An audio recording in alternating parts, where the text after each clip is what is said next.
ये है इंडिया का पहला बायो सीएनजी प्लांट जहां पर गोबर से सीधा फ्यूल बनाया जा रहा है, सीएनजी बनाई जा रही है। सुजुकी ने यहाँ पे लगभग 250 करोड़ इन्वेस्टमेंट किया है। तो ये फायदेमंद है। फायदेमंद है, भाव होता है ना, गोबर वाला ही एवरेज सारे मिलते हैं। एवरेज अच्छी मिलती है। 1 किलो में चलते हैं 40 किलोमीटर।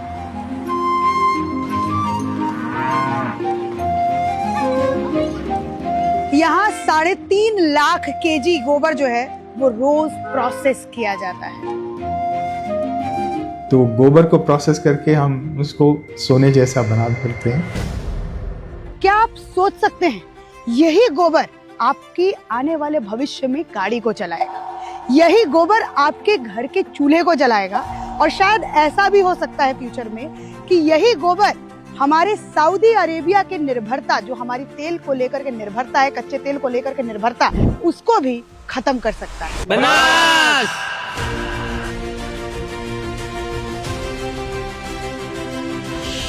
और ये सब कुछ हो रहा है बनास डेयरी के कारण, और ये कोई मामूली डेयरी नहीं है, ये एशिया की सबसे बड़ी डेयरी है। हम पानी से नहलाने में थोड़ा कंजूसाई कर सकते हैं, पर दूध से नहला सकते हैं। यहाँ रोजाना 80 लाख लीटर से भी ज्यादा जो दूध है वो यहाँ आता है। और ये जो है ये कोऑपरेटिव है, मतलब इसका कोई एक मालिक नहीं। इस डेयरी के मालिक वही किसान, वही महिलाएं हैं जो अपने गांव से गाय का गोबर और गाय का दूध बेच रही है। और 1,85,00,000 दूध भराई। बनासकांठा गुजरात का जिला नाम आया है बनास नदी से, जो इसके बीच से बहती है। एक तरफ राजस्थान की सूखी सीमाएं, दूसरी तरफ रण ऑफ कच्छ का नमकीन रेगिस्तान। ये वो जमीन है जहां पानी कम है, बारिश कम है और खेती हमेशा जुआ रही है। इसीलिए यहाँ के लोगों ने एक दूसरा रास्ता चुना, दूध और अब गोबर। बनासकांठा में 30 लाख से ज्यादा पशु हैं, यानी आदमी से ज्यादा जानवर। ये जिला कभी माइग्रेशन और सूखे के लिए जाना जाता था। आज यही जिला इंडिया की फ्यूल रिवॉल्यूशन का सेंटर बन रहा है। पिछले 4 सालों में यहाँ 4 करोड़ किलो से ज्यादा गोबर प्रोसेस हो चुका है। ये है गुजरात के बनासकांठा की कहानी। अब मैं आपको बताती हूँ कि कैसे गोबर से जो है वो सीएनजी इस प्लांट के अंदर बनाई जा रही है। इस प्लांट की जो कैपेसिटी है वो 1 लाख केजी गोबर प्रोसेस करने की है।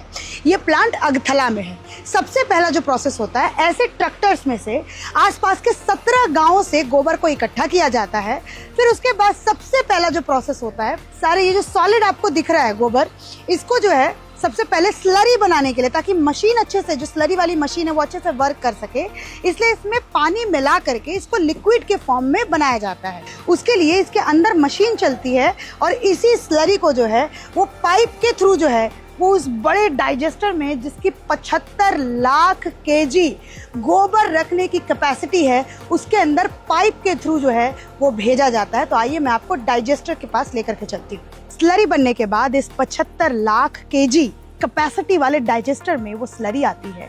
उसके बाद 45 दिनों तक इसी डाइजेस्टर के अंदर वो गोबर रहता है, जिसके बाद गोबर गैस बनती है और इस बड़े से डोम के अंदर जो है वो स्टोर होता है। अब जो गैस उस डाइजेस्टर में रेडी हुई है 45 दिनों के बाद, वाया पाइप जो है वो उसको इस बलून के अंदर भेजा जाएगा।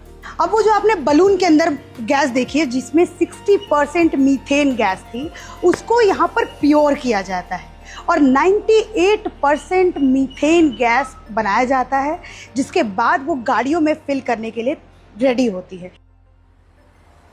ये जो आप बायो सीएनजी भरवा रहे हैं, तो ये अच्छा काम करती है गाड़ी से? अच्छा है, अच्छा है। जो नॉर्मल सीएनजी भरवाते हैं उससे तो अच्छा है। कितने का एवरेज देती है? 28 का।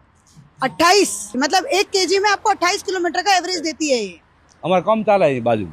अच्छा, बाजू में काम चलता है। हालत फरात है काय। अच्छा, इससे क्या फायदा हो रहा है गाड़ियों आपको? में भराई, हाँ? बेगाड़ी बेगाड़ी में? गाड़ियों में गैस भराई। अच्छा, मतलब ये कह रहे हैं कि 2 गाड़ियों में जो है ये गैस भरवाते हैं, तो ये फायदेमंद है? ओए फायदेमंद है, भाव होता है ना। भाव अच्छा है। हाँ हाँ हाँ। एवरेज ठीक मिलती है? मिलती है ना। कितना मिलता है एवरेज? एवरेज 28-30 मिलता है। 28-30 मिल जाता है। तो अच्छा, नॉर्मल सीएनजी भराते हैं कि ये गोबर वाला ही? हाँ, गोबर वाला ही भरवाता है। फायदा किसमें ज्यादा है? इसमें ज़्यादा है, 75 रुपये से मिलता है। ये 75 रुपए आपको देते हो, नॉर्मल वाला कितने का मिलता है? ये 84 रुपये मिलता है। 84 रुपए मिलता है। तो फायदा इसमें है। फायदा है। अभी कितना लीटर भरवाया आपने सीएनजी? 100 रुपये का 100 रुपए का। तो मतलब रेगुलर भरवाते हैं यहाँ से? ले- तो फायदेमंद है ये वाला? फायदे वाला है। मतलब 1 किलो में कितना चलता है, 1 केजी में?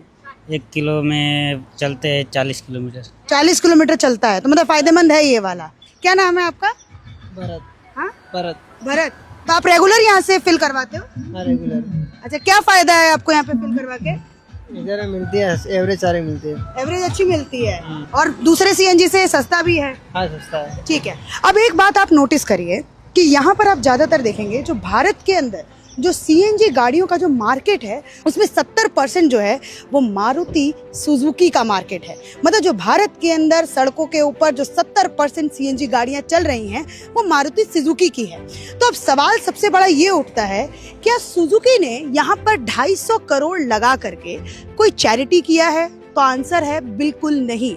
सुजुकी को दिखा कि भारत की एक डेयरी है जो एशिया की लार्जेस्ट डेयरी है, जहाँ पे कैटल्स जो है उस क्षेत्र के अंदर वो इंसानों से ज्यादा है, मतलब 30 लाख करीब। तो इससे जो वेस्ट निकल रहा है इससे अच्छा खासा बायोगैस डेवलप किया जा सकता है। तो सुजुकी और बनास ने मिल करके आगे आने वाले 10 सालों में बनास के इस कैपेसिटी को पहचाना और यहाँ पर 250 करोड़ का फॉरेन इन्वेस्टमेंट जो है वो मारुति सुजुकी ने किया। और बनास का इन दोनों का ही प्लान है कि आगे आने वाले 10 सालों में यहाँ पर 200 से 250 ऐसे ये प्लांट्स लगाने वाले हैं। इस बनासकांठा जिले के अंदर 3 प्लांट अभी रनिंग में हैं। एक दमा में जो मारुति सुजुकी के पार्टनरशिप के बिना है, दूसरा अगथला में, तीसरा भूखला में। लगभग 40 गांव जो हैं वो इन तीनों प्लांट से जुड़े हुए हैं। लगभग 800 किसान जो हैं अपने पशुओं का वेस्ट गोबर जो है वो इन प्लांट्स को दे रहे हैं। लगभग 17,500 जो कैटल्स हैं, जो पशु हैं, उनके गोबर जो हैं वो इन प्लांट्स में आते हैं। रोजाना 3,500 से लेकर के 4,000 किलो का फ्यूल जो है वो इन पंप से बेचा जाता है और जिनसे 400 से लेकर 500 गाड़ियां रोज इस बनासकांठा की सड़कों पर चलती हैं।